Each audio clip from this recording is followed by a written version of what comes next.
Queridos amigos, me da muchísima alegría saludarlos nuevamente y darles la bienvenida a nuestro espacio de interlocución en podcast Esfera Pública.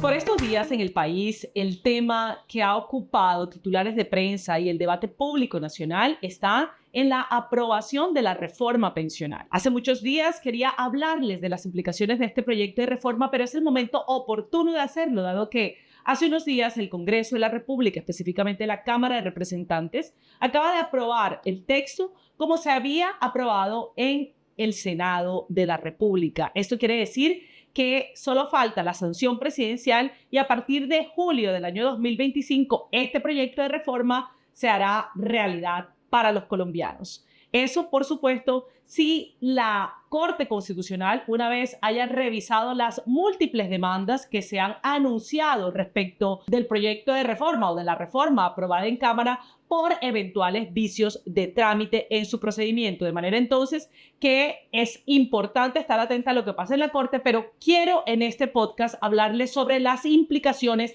de ese modelo de reforma pensional que ha propuesto el Gobierno Nacional y que ya ha aprobado el Congreso. Antes de decir cómo se modificó el sistema pensional colombiano, quiero empezar por revisar muy rápidamente con ustedes, solo para recordarles cómo funciona hasta hoy el modelo pensional en Colombia. Recordarles que desde la Ley 100 de 1993, en Colombia existen dos subsistemas pensionales que compiten entre sí por sus afiliados. Uno es el modelo público administrado por Colpensiones en un modelo de reparto llamado de régimen de prima media con prestación definida, pero que en realidad es un modelo de reparto que consiste en que todos los afiliados a este modelo, actualmente en Colombia un poco más de 6 millones de personas afiliadas a Colpensiones, cotizantes activos de ellos aproximadamente el 40%, dejan todas sus cotizaciones mensualmente y anualmente en un fondo o bolsa común. De esa bolsa común, que es una bolsa de recursos públicos, inmediatamente se utiliza para pagar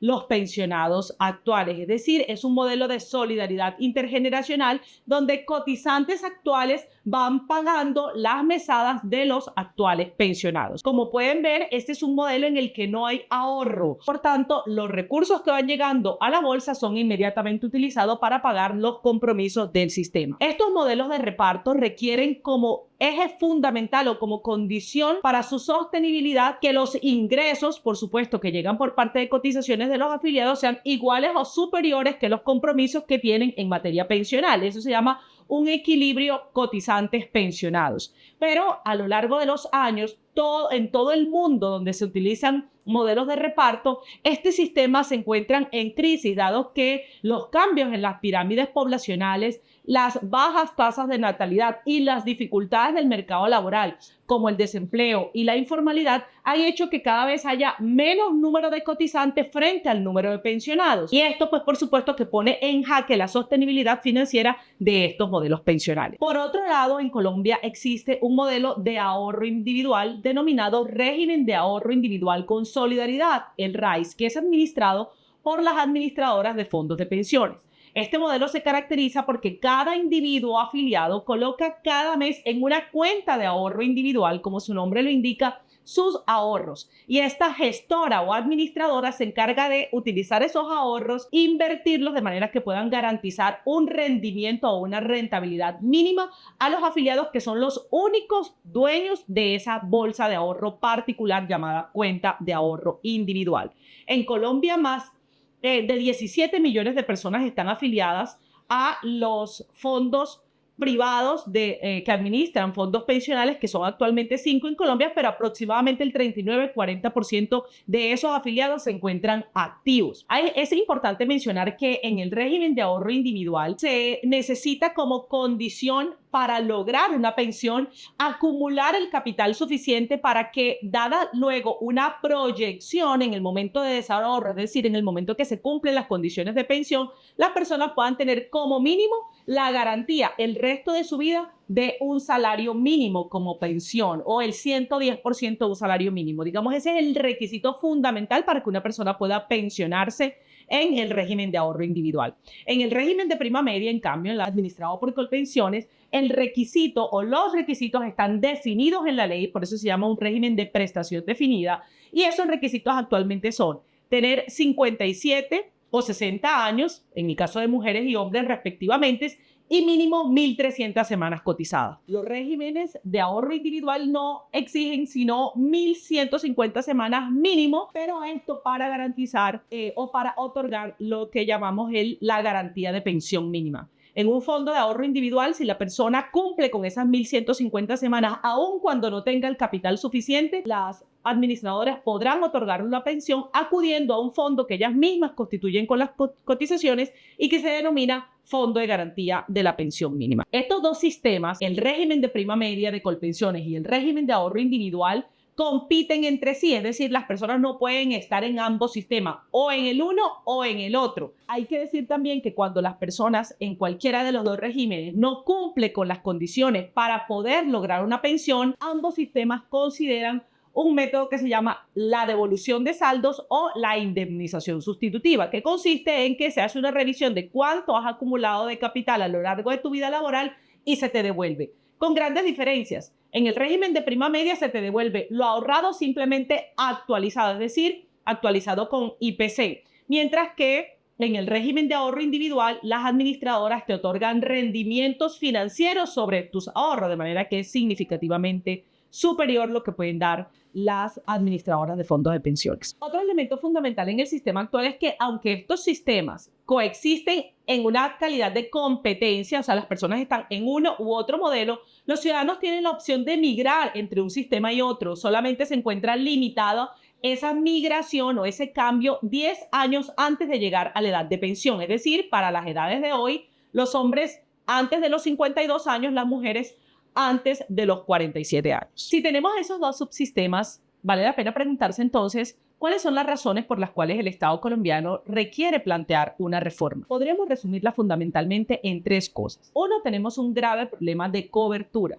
Actualmente, de la fuerza laboral activa o de la población económicamente activa, entre el 39 y el 40% únicamente logran ser afiliados, cotizantes al sistema pensional. Eso por supuesto que es un determinante para que al final de la vida laboral la mayoría de los colombianos no logren los beneficios de pensión. Solamente 1 de cada 4 adultos mayores que llega al final de su vida laboral, a la edad pensional, logra efectivamente obtenerla. Por otro lado, tenemos unos problemas de sostenibilidad financiera en el sistema. El Estado colombiano está teniendo que colocar cuantiosos recursos del Producto Interno Bruto, recursos que provienen del presupuesto general de la nación, es decir, de los impuestos de los colombianos, para apalancar el sistema pensional, especialmente en el régimen de prima media, pues Colpensiones no recibe vía de cotizaciones los recursos suficientes para pagar sus compromisos. Estos compromisos del Estado colombiano de apalancar Colpensiones, pero además de los compromisos que demandan los regímenes pensionales actuales que dejaron una deuda al Estado y los regímenes exceptuados están representando para el Estado colombiano casi 80 billones de pesos al año del presupuesto general de la nación. Y además existen unas brechas de equidad, es decir, en las posibilidades de acceso entre unos y otros colombianos. Aquellos más vulnerables, aquellos que padecieron el desempleo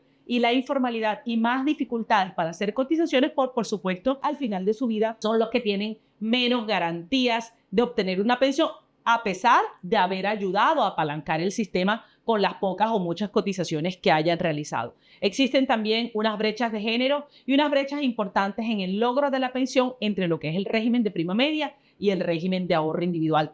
Estos factores, que podríamos resumirlos en cobertura, equidad y sostenibilidad financiera, son los elementos centrales a estudiar y por los cuales se ha considerado necesario hacer una reforma pensional en Colombia. Dadas así las cosas, ¿cuál es el modelo o el proyecto del gobierno nacional para atender estas dificultades? ¿En qué consiste la reforma pensional? Es lo que vamos a revisar a continuación. Les decía que el sistema pensional actual tiene dos subsistemas que compiten entre sí. Los ciudadanos o están en el sistema público o están en el sistema privado.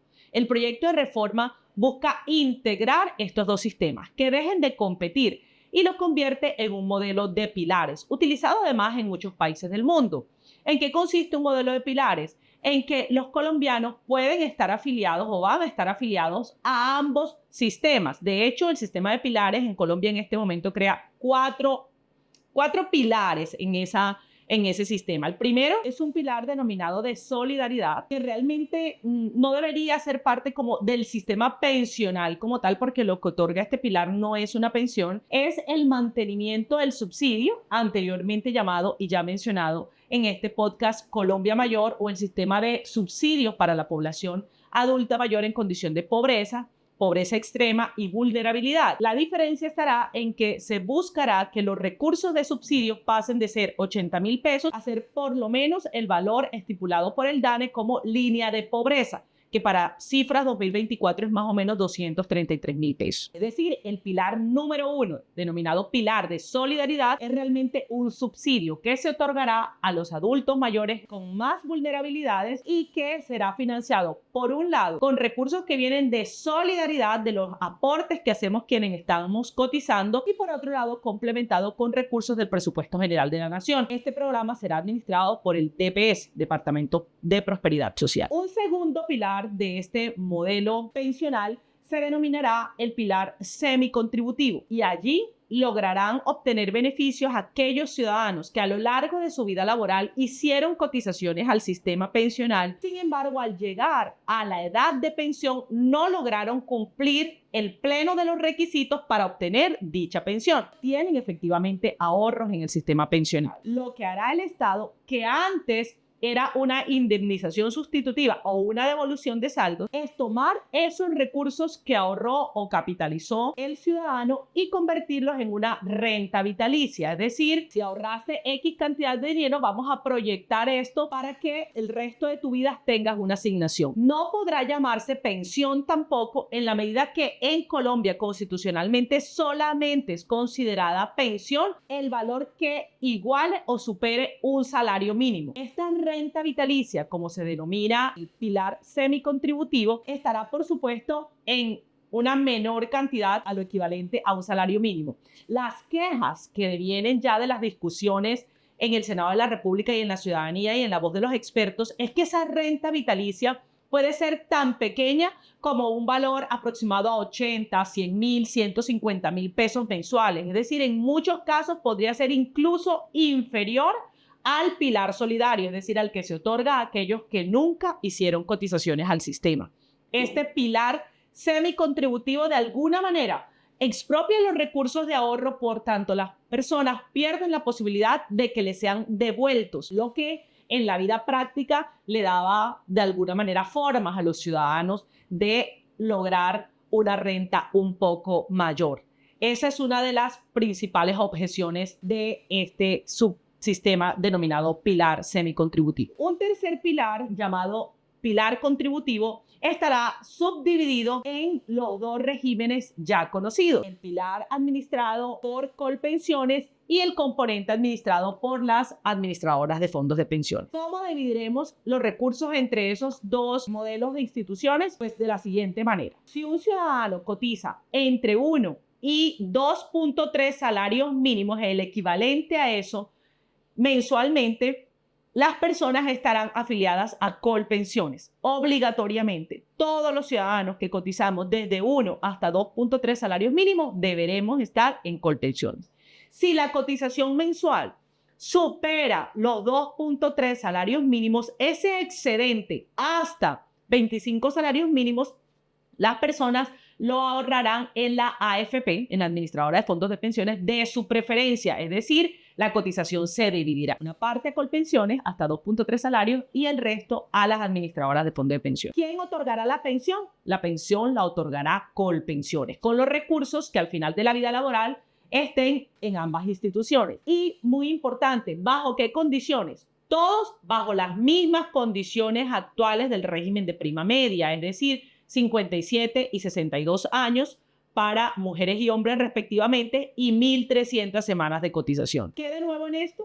Que hasta hoy las personas que estaban en el modelo de ahorro individual solo requerían 1.150 semanas. Ahora todos, para pensionarnos, requeriremos 1.300 semanas. Hago la salvedad de lo ya dispuesto por la Corte Constitucional como garantía para las mujeres, que se le disminuirán paulativamente en los próximos años 50 semanas hasta llegar a 1.000 semanas exigidas para las mujeres, y un beneficio que trae esta reforma que consiste en otorgar un bono de 50 semanas para las mujeres que tienen hijos por cada hijo nacido y hasta 3 hijos, es decir, las mujeres podrán descontarse adicionalmente hasta 150 semanas. Y el cuarto pilar es un pilar de ahorro voluntario para aquellas personas que tienen capacidad adicional de ahorro, además de su cotización obligatoria, y lo pueden hacer en cualquiera de los fondos actualmente existentes, o esto también quedó abierto para la reglamentación del gobierno nacional de la forma como se puede hacer el ahorro voluntario en Colombia. ¿Por qué ha tenido tanta oposición este proyecto de reforma? Recuerden ustedes que mencionábamos cuáles son las principales dificultades del sistema que merecían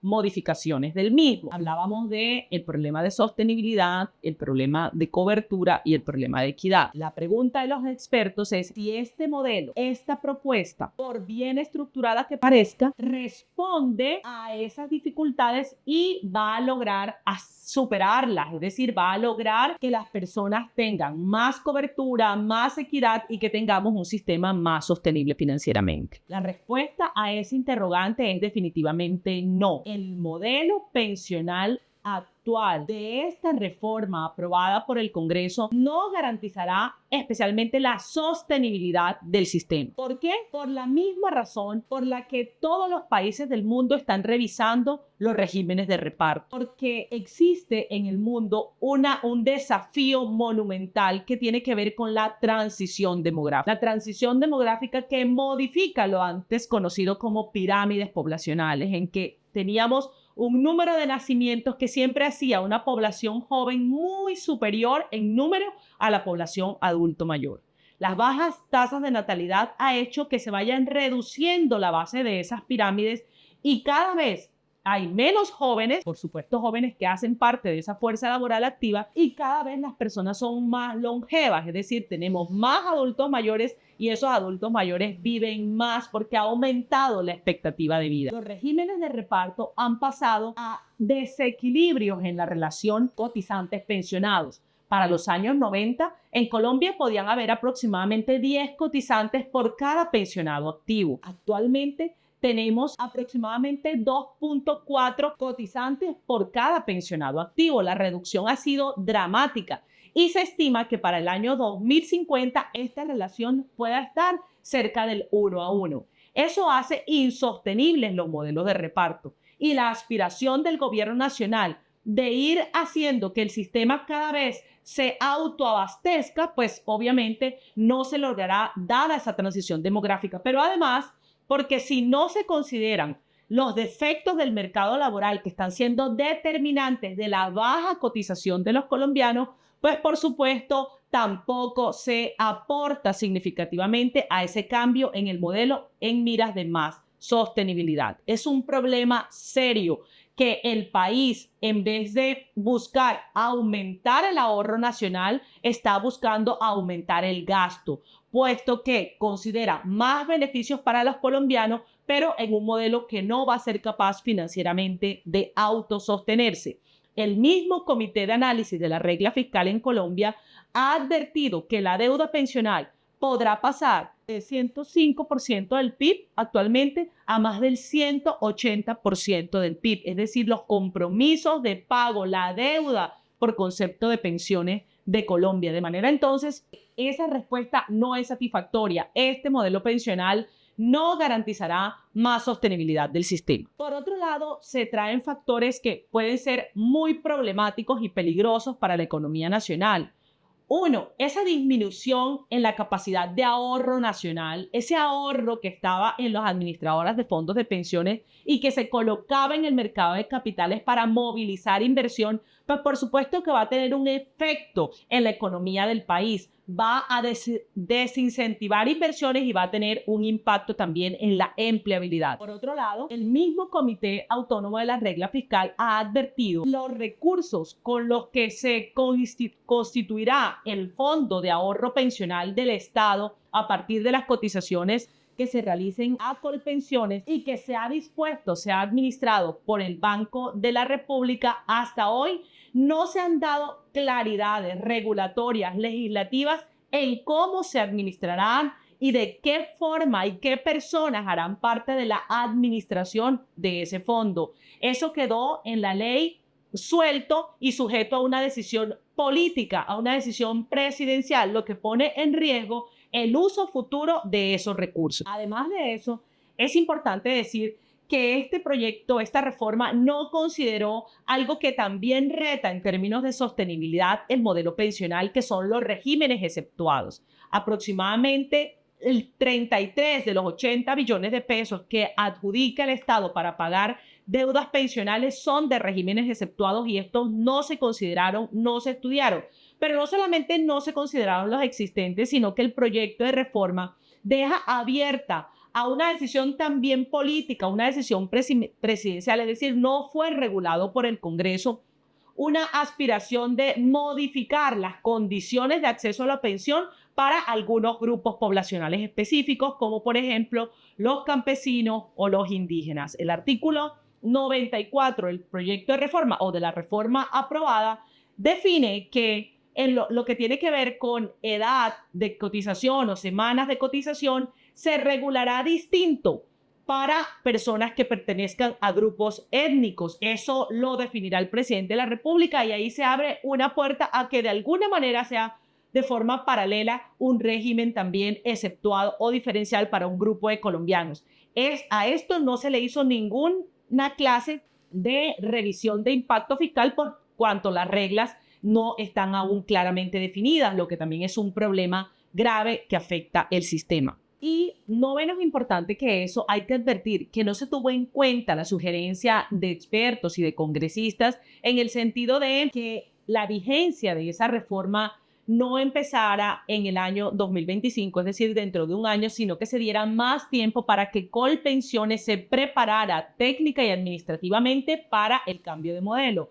Recordemos que Colpensiones dejará de tener 6 millones de afiliados a tener más de 20 millones de afiliados y eso requiere no solamente una adaptación tecnológica, sino también una adaptación administrativa, incluso de infraestructura y de organización en el país para poder atender el elevadísimo número de cotizantes que de un día para otro llegarán a esta entidad. Esto aún más importante si se tiene en cuenta que miles de colombianos estarán en régimen de transición, porque la misma ley define que aquellas personas, mujeres, que tengan más de 750 semanas cotizadas u hombres que tengan más de 900 semanas cotizadas quedarán en las condiciones de los regímenes actuales, de manera que Colpensiones tendrá que seguir atendiendo a quienes están en ese régimen de transición, un régimen que puede durar más de 30 años, y quienes entran en el nuevo modelo. Esa preparación no es de poco tiempo, sobre todo si se tiene en cuenta que hay muchos aspectos de la ley que necesitarán regulación del gobierno nacional y eso también tomará un tiempo.